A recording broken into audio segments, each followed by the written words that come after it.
大家好，欢迎收看今天的节目。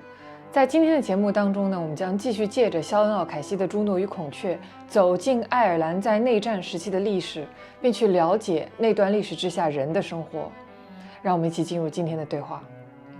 I think the play is showing how a woman. I mean, the play is called Juno and the Peacock. It's because the lady. It's about her. It's her play, not his play. Yeah, exactly. I can sense like the text, the script itself is a bit like a doll's house.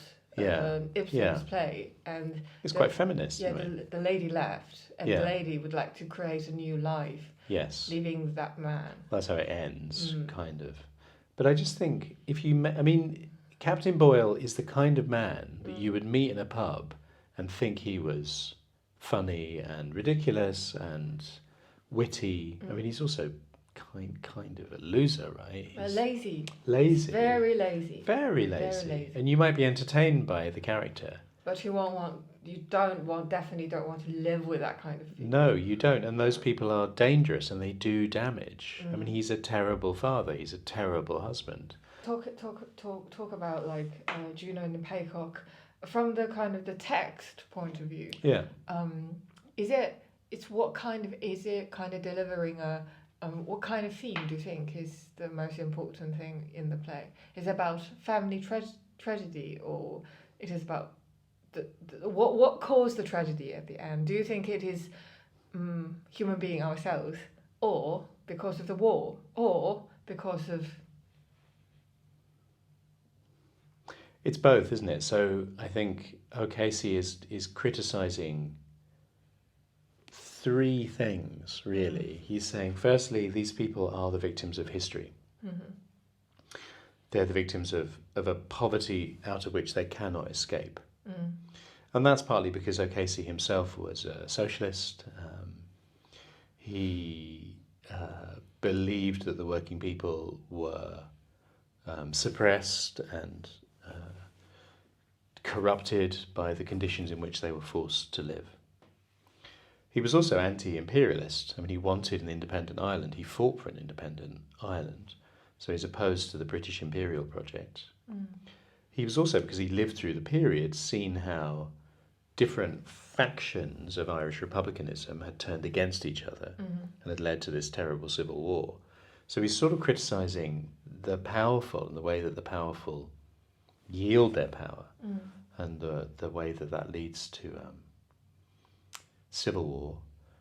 And he's also absolutely questioning, especially Captain Boyle and Joxer, the way that those men have responded to all those things. So, he's compassionate, just like Chekhov. But, I mean, he's not quite as balanced as Chekhov, actually. Like, Chekhov wouldn't write a character like Captain Boyle.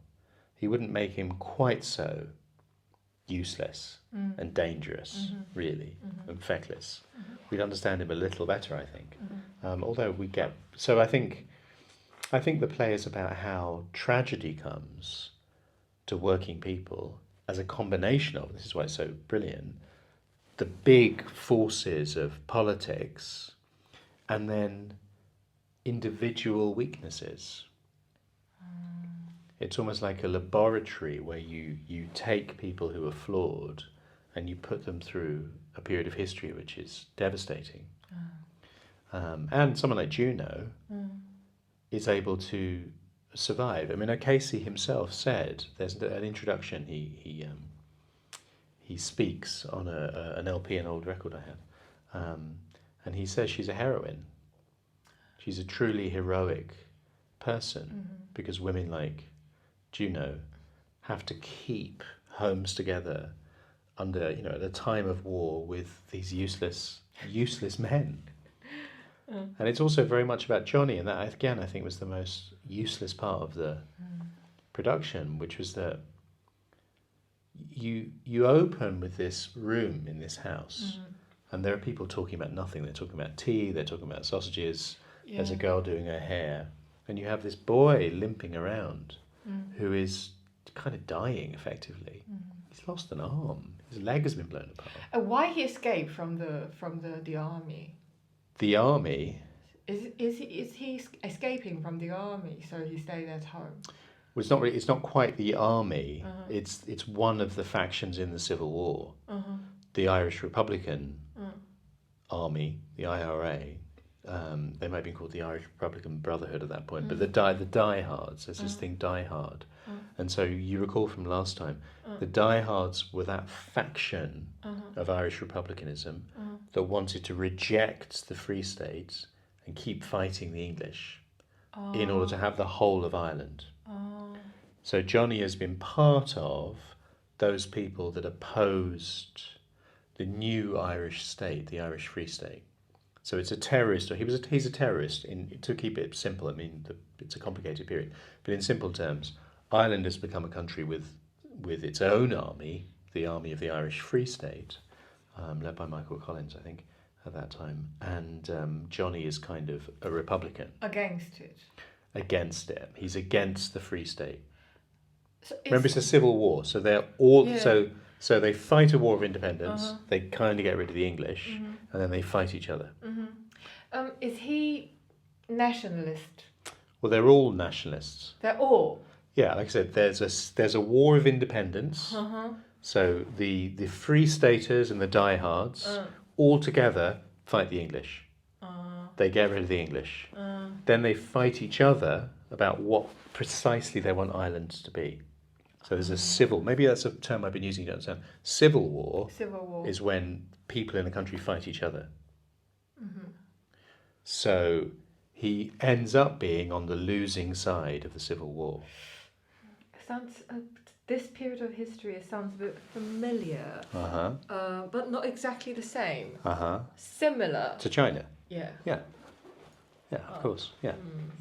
Well, I think any country that ends up rejecting a colonial power usually ends up there's a civil war, often between left and right.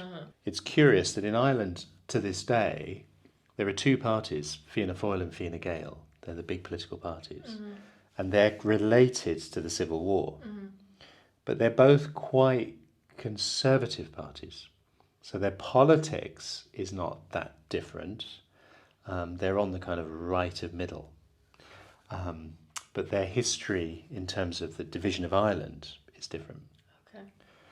So it is really complicated. It is very complicated.